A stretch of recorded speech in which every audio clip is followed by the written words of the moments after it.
السلام عليكم، أهلا بيكم معانا في حلقة جديدة من حلقات مطبخ أسماء وسلمى. هنعمل مع بعض النهاردة طريقة جديدة للسمك البوري، سهلة وجميلة وخفيفة خالص وتنفع في الدايت.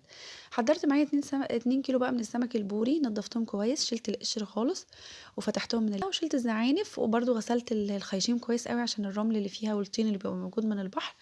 نشفتها كويس وخليتها جاهزة كده للتتبيلة بالشكل دوت، متفتحة كده يمين وشمال من الأجناب بالشكل ده. هبدأ بقى أحضر معايا التتبيلة اللي هتبل بيها السمك. هو الطريقة اسمها سمك بوري بالزيت والليمون. معايا عدد فصوص من الثوم ودقة في شطة أحمر وشطة ناعمة وكمون ومعلقة من الملح، ومعايا فنجان من الزيت ونص فنجان من الخل ونص فنجان من عصير الليمون. هبدأ بقى أجيب كبة وأضرب فيها الحاجات بتاعتي دي كلها، بقى الثوم مع الشطة الحمراء مع الشطة الناعمة والكمون والملح. الحاجات دي كلها عايزه اضربها كده ضربه، انعمها شويه كده بالشكل ده. كده انا بحاول ما ازودش توم كتير على السمك. حاجه ايه، التوم يعني يبقى وسط كده، انا مش عايزه التتبيله تنفخ معده، انا عايزه سمك خفيف خالص وجميل وينفع لجميع الاعمار. الناس اللي بجعاها، الناس اللي بتعمل دايت، الاطفال الصغيرين ما ينفخش المعده ولا البطن. ايوه بالشكل ده كده. بتاعتي اصبحت جاهزه. احط عليها بقى فنجان الزيت ونص فنجان الخل، حسيت ان هو كتير شويه فقللت شويه، ونص فنجان من الليمون. طبعا التتبيله دي في الوقت دوت بتبقى ريحتها جميله قوي بصراحه. هقلبها كويس جدا كده بالشكل ده. اخلي كل المكونات تمتزج ببعضها كده، وهبدأ بقى اتبل بيها السمك بتاعي.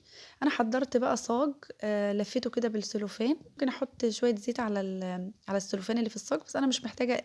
كده كده الوصفة فيها ليمون، فالزيت هينزل على الصاج والسمك مش هيلزق ولا حاجة، لانه بياخدش 7 دقايق، وانا مش بسيبه ينشف قوي في الفرن.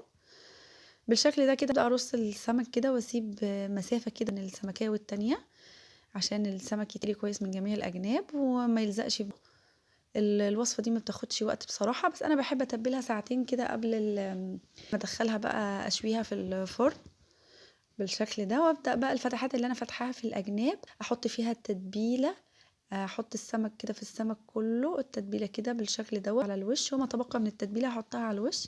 هعمل كده في كل السمكات بقى. طبعا السمك البوري ده مفيد جدا، مصدر غني بالكالسيوم واليود والفوسفور والمعادن. والكالسيوم ده مهم جدا لسلامه العظام والاسنان والنشاط الذهني.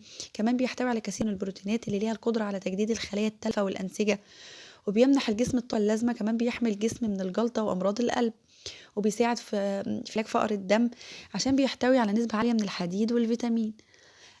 طبعا سمك البوري ده مفيد جدا زي ما قلنا كده واتكلمنا عن الفوائد بتاعته، وكمان خفيف قوي وطعمه لذيذ رائع. كده عملت التتبيلة كده بالشكل دوت يمين وشمال في كل السمك كده بالشكل. بحاول ادخل بقدر الامكان كده أنسجة السمك كده كلها شاربة من التتبيلة. وطبعا أنا ساعتين، احنا في الشتاء بخليه بره على خامة أو في الفرن من غير ما أولع الفرن. عادي بغطيه بس وخلاص. كده أصبح السمك بتاعي متبل وريحته خطيرة بصراحة وجميلة. هسيبه ساعتين بقى واحطه في الفرن بعد كده. اهم حاجه تسويه السمك ده لازم النار تكون شوايه ومن تحت تبقى عاليه. انا عندي فرن كده غاز، فشويته اللي هي الشوايات ازاي، شايفين الشوايات عاليه، ومن تحت كمان 7 دقايق بالظبط. سمك مستوي خالص، ناشف من بره، القشر بتاعه ناشف، من جوه الفص طري خالص بالشكل الجميل الرائع ده. شايفين السمك بتتقشر ازاي، سهله جدا. ومن جوه مكان ما فيهاش ميه خالص، بالعكس الصاج ناشف خالص، ما فيش اي ميه. شايفين كده القلي كده، الزيت عامل ازاي زي اللي بيغلي كده باين في التصوير. طعم السمك خطير وملحه حلوي، في سنه مزازه كده بتاعت الليمون، مش محتاجين بقى نحط عليه ليمون تاني ولا حاجه. جميل قوي وشكله خطير بصراحه. لو في عزومه ولا حاجه، السمكيه ماسكه نفسها وطعمها جميل وشكلها شيك ورائع كده. ده شكل الوصفه بتاعتنا بقى. لو عجبتكم ما تنسوش تدعمونا بلايك وشير وسبسكرايب وتفعلوا زر الجرس، ونتقابل على خير في وصفه جديده مفيده من وصفات مطبخ اسماء وسلمى.